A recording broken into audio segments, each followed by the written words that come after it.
మీ పిల్లలు ఫారెన్లో చదవాలనేది మీ కల? మీ కలను నిజం చేసే ఏకైక సంస్థ విదేశ్ కన్సల్ట్స్. నమస్తే, వెల్కమ్ టు ఐడ్రీమ్. సీజన్స్తో సంబంధం లేకుండా జ్వరాలు విజృంభిస్తూ ఉంటాయి. అయితే ఈ జ్వరాలు రావడానికి ప్రధాన కారణాలు ఏంటి? అయితే ఎన్ని రకాల జ్వరాలు ఉన్నాయి, ఎలా నివారించుకోవచ్చు?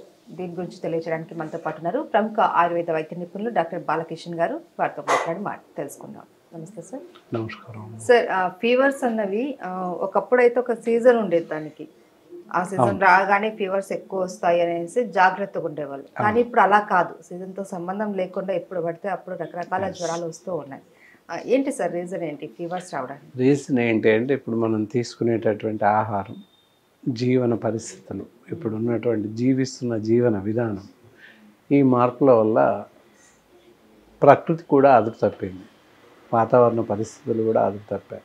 సో దానివల్ల ఎలాంటి సమయం లేకుండా, అంటే ఇంతకుముందు మీరు చెప్పినట్టు వాతావరణ పరిస్థితులను బట్టి, సీజన్స్ను బట్టి ఈ టైంలో చలి జ్వరాలు వస్తాయి, అంటే దసరా తర్వాత దీపావళి మధ్యకాలంలో చలి జ్వరాలు వస్తాయని, వర్షాకాలం ముందర జలుబు చేస్తుంది, దగ్గులు వేస్తుంది అని, అలాగే ఇలా వేసవి రాగానే ఎంట్రిక్ ఫీవర్స్ అంటే టైఫాయిడ్ ఫీవర్స్ వస్తాయని దాదాపుగా తెలుసు. ఇప్పుడు కూడా అదే పరిస్థితి, వేసవి బాగా వచ్చేసింది కనుక ఎంట్రిక్ ఫీవర్స్, విష జ్వరాలు అని చెప్పేసి అంటాం వాడుక భాషలో. వాటినే మామూలుగా చెప్తే టైఫాయిడ్ ఫీవర్ అని చెప్పచ్చు. అందరికీ తెలుసు టైఫాయిడ్ ఫీవర్. అది ఎలా వస్తుంది, ఎందుకు వస్తుంది, వస్తే లక్షణాలు ఏంటి అనేది తెలుసుకోవాలి ఫస్ట్. అది లక్షణాలు ఏ విధంగా ఉంటాయి అని మనం ఫస్ట్ వెళ్తే, తర్వాత అంతేకాకుండా ఎందుకు వస్తుంది అనే కారణాలు చూస్తే, మనం తీసుకునేటటువంటి ఎండలో వెళ్ళి రావడం, వేడెక్కి చల్లబడిన నీళ్లు తాగడం, అలాగే రోడ్ సైడ్ ఏదో విషాహారం తీసుకోవడం, అంటే ప్రకృతి సిద్ధంగా, అంటే మనం మామూలుగా ఆర్టిఫిషియల్ భోజనం చేయడం కానీ, పళ్ళ రసాలు కానీ, నీళ్లు తాగడం. ప్రజెంట్గా నీళ్లు చాలా ఇంపార్టెంట్. వేసవి వచ్చేసింది కనుక ఎక్కడ దొరికితే అక్కడ రకరకాల నీళ్ళతో లభిస్తున్నాయి. ఆ నీళ్లు తాగడం వల్ల ప్రధానంగా ప్రాబ్లం క్రియేట్ అవుతుంది. నీరు, ఆహారం, గాలి, ఈ మూడింటి ద్వారా టైఫాయిడ్ వ్యాప్తింది. అందుకే సరైనటువంటి ఆహారము లభించట్లేదు, సరైన వేళకు భోజనం చేయట్లేదు, సరైన నీటిని తాగట్లేదు. ఇవన్నీ కూడా ప్రధాన కారణాలు అవుతున్నాయి. ఓకే. అయితే సార్, మనకి ఇప్పుడు టైఫాయిడ్ వచ్చింది అనుకోండి, దాని లక్షణాలు ఎలా ఉంటాయి? చాలా మంచి ప్రశ్న సార్. టైఫాయిడ్ జ్వరం వస్తూ ఉంటే ఎలా అంటే, ముందుగా శరీరం అంతా వణికిపోయినట్టుగా, షివరింగ్, చలి ఎలా వస్తుందో చలిలో వణికినట్టుగా శరీరం మొత్తం అదుపు తప్పి వణికిపోతుంది. షివరింగ్, పూర్తిగా షివరింగ్ ఉంటుంది. జ్వరం వచ్చే ముందు, జ్వరం వచ్చాక టెంపరేచర్ పెరిగాక 102, 103 వరకు వచ్చేస్తుంది. 102, 101 ఆ ప్రాంతంలో వస్తుంది. ఎప్పుడైతే జ్వర తీవ్రత పెరుగుతుందో అప్పుడు బాడీ షేకింగ్, షివరింగ్ తగ్గిపోతుంది, దానంతటదే తగ్గిపోతుంది. అది ప్రధాన లక్షణం అన్నమాట. ఎస్. కొంతమందికి తలనొప్పి, అలాగే వాంతులు వచ్చే అవకాశాలు ఉంటాయి కొంతమందిలో మాత్రం. మిగతా మామూలుగా అలాగే ఉంటుంది. దాహం, ఎక్కువ థర్స్టీ, బాగా దాహంగా ఉంటుంది. ఇవి ప్రధాన లక్షణాలు అన్నమాట. ఫిజికల్గా మనం గమనించాల్సిన లక్షణాలు ఇవి. ఓకే. అయితే సార్, ఏంటి మరి దీన్ని మనం ఎలా నివారించుకోవచ్చు? దీనికి ట్రీట్మెంట్ ఏంటి?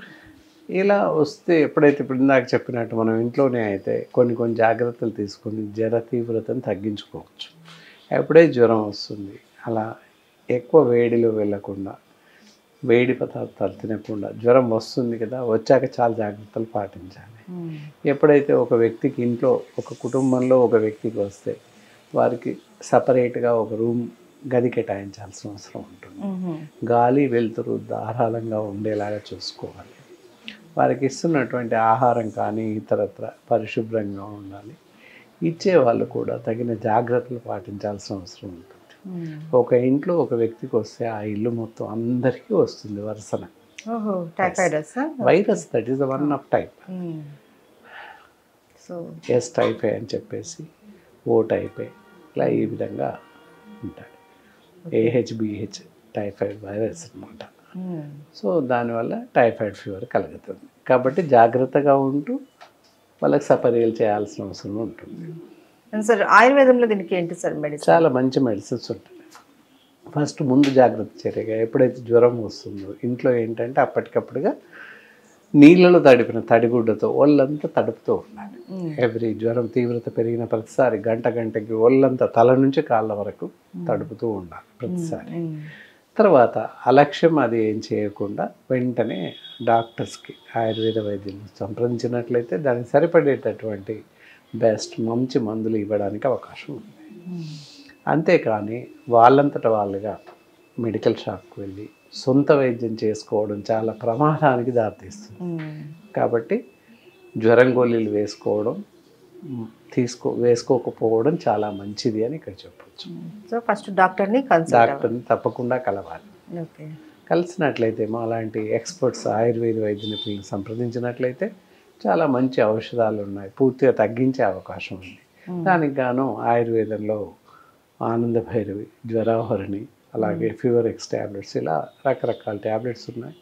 వాళ్ళ శరీర తత్వాన్ని బట్టి ఇతరత్ర ఏవైనా అవలక్షణాలు ఉన్నాయా చూసుకుని దాన్ని బట్టి మందులు సూచించడం జరుగుతుంది. అలా ఆ విధంగా మందులు పరిమిత కాలం వరకు డాక్టర్ సూచనల మేరకి వాడినట్లయితే పూర్తిగా తగ్గిపోయే అవకాశం ఉంటుంది. జ్వరం ఏ స్థాయిలో ఉన్నా, ఎంత ఇబ్బంది పెడుతున్నప్పటికీ 104, 105 ఉన్నప్పటికీ తగ్గిపోయే అవకాశం ఉంది. దానికోసం బాధపడాల్సిన అవసరం లేదు, తప్పనిసరిగా మెడిసిన్స్ ఉన్నాయి. ఓకే.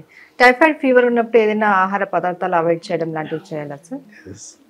వామిటింగ్ సెన్సేషన్ ఉన్నట్లయితే ఘనాహారం మానివేయడం చాలా మంచిది. తేలిగ్గా జీర్ణమయ్యేటటువంటి ఆహారం గోధుమ జావ అవ్వచ్చు, లేదా రాగి జావ అవ్వచ్చు, లేదా బార్లీ నీళ్ళు, సగ్గు బియ్యం జావ, ఇలాంటి తేలిగ్గా జీర్ణమయ్యేటువంటి ఆహారం 1-2 రోజులు, మొదటి 2 రోజులు 3 రోజులు తీసుకోవాలి. జ్వర తీవ్రత తగ్గిన తర్వాత కొంచెం ఘనాహారం, ఏది దోశ లాంటివి లేదా మామూలుగా బ్రెడ్, పులక ఇలాంటివి మెల్లమెల్లిగా ఇవ్వచ్చు. జ్వర తీవ్రత తగ్గిన తర్వాత మెల్లమెల్లగా ఇవ్వచ్చు. పళ్ళు కూడా ఆరెంజెస్ కానీ, బత్తాయిలు కానీ, ద్రాక్ష, ఈ సీజన్లో దొరుకుతున్నటువంటి పళ్ళు ఏవైనా ఇవ్వచ్చు. ఓకే. పర్టికులర్లీ ఇప్పుడున్న పరిస్థితుల్లో జనరల్గా అయితే కొబ్బరి నీళ్ళు తాగండి అని చెప్తాం, కానీ ఇప్పుడు కొబ్బరి బోండాలు తాగకూడదు, ఎందుకంటే కలుషితమై వస్తున్నాయి. అలాగే వాటర్ మిలన్ కూడా తినకూడదు, అవి కలుషితం అవుతున్నాయి, కాబట్టి అస్సలు తినకూడదు. అది గమనించాల్సిన అవసరం ఉంటుంది. అవి చూసుకొని మిగతా ఇతరత్ర పళ్ళు ఏవైనా తీసుకోవచ్చు. యాపిల్స్ ఒకటి తినకూడదు, ఎందుకంటే జర తీవ్రత ఉన్నప్పుడు యాపిల్స్ సరిగా సమంగా జీర్ణమవు, డైజెస్ట్ అవ్వవు. అవి కాకుండా మిగతా ఆరెంజెస్, బత్తాయిలు, ద్రాక్షలు ఇలాంటి పళ్ళు చూసుకొని తినవచ్చు. Citric foods. ఓకే. దాంతోపాటుగా ఆహారం 4th, 5th డే నుంచి మామూలు రైస్ ఇచ్చేయచ్చు. అలా చేస్తూ ఉంటే తగ్గిపోతుంది. Okay, thank you so much sir. నమస్కారం.